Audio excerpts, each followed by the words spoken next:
ನಮಸ್ಕಾರ. ನಾವು ಇಂದು magic number 6174 ಬಗ್ಗೆ ತಿಳಿದುಕೊಳ್ಳೋಣ. ಏನಿದು ಮ್ಯಾಜಿಕ್ ನಂಬರ್ 6174 ಅಂತ ಥಿಂಕ್ ಮಾಡ್ತಾ ಇದ್ದೀರಾ? ಹಾಗಾದರೆ ಬನ್ನಿ ನೋಡೋಣ ಏನು ಅಂತ. ಇದು ಕಪ್ರೇಕರ್ ಸ್ಥಿರಾಂಕ ಆಗಿದೆ. 6174 ಅನ್ನೋದು ಕಪ್ರೇಕರ್ ಸ್ಥಿರಾಂಕ. ನೀವು ಯಾವುದಾದ್ರೂ ಒಂದು 4 ಅಂಕಿಯ ಸಂಖ್ಯೆಯನ್ನು ತೆಗೆದುಕೊಳ್ಳಿ. ಉದಾಹರಣೆಗೆ 3124 ಅಂತ ಇಟ್ಕೊಳ್ಳಿ. ಆದರೆ ನೆನಪಿರಲಿ, ಕನಿಷ್ಠ 2 ಅಂಕಿಗಳಾದರೂ ಬೇರೆ ಇರಲೇಬೇಕು. ಈಗ ಈ ಒಂದು ಸಂಖ್ಯೆಯನ್ನು ನಾವು ಅತಿ ದೊಡ್ಡ ಸಂಖ್ಯೆಯನ್ನಾಗಿ ಮಾಡೋಣ. ಅತಿ ದೊಡ್ಡ ಸಂಖ್ಯೆ ಅಂತ ಹೇಳಿದಾಗ 4321 ಅಂದರೆ 4321 ಆಯಿತು. ಅದೇ ರೀತಿಯಾಗಿ ಅದನ್ನು ಚಿಕ್ಕ ಸಂಖ್ಯೆಯಾಗಿ ಮಾಡಿ, ಆಗ 1234 ಆಗುತ್ತೆ. ಈಗ ದೊಡ್ಡ ಸಂಖ್ಯೆಯಲ್ಲಿ ಸಣ್ಣ ಸಂಖ್ಯೆಯನ್ನು ಕಳಿಬೇಕು.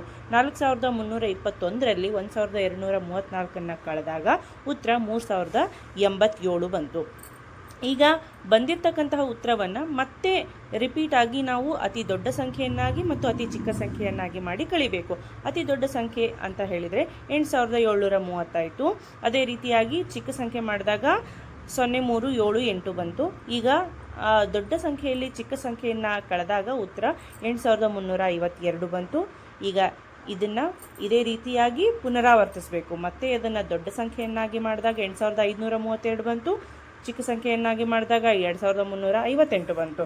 ಈಗ ದೊಡ್ಡ ಸಂಖ್ಯೆಯಲ್ಲಿ ಚಿಕ್ಕ ಸಂಖ್ಯೆಯನ್ನು ಕಳೆದಾಗ ಉತ್ತರ ನಮ್ಮ ಮ್ಯಾಜಿಕ್ ಸಂಖ್ಯೆ 6174 ಬರುತ್ತೆ.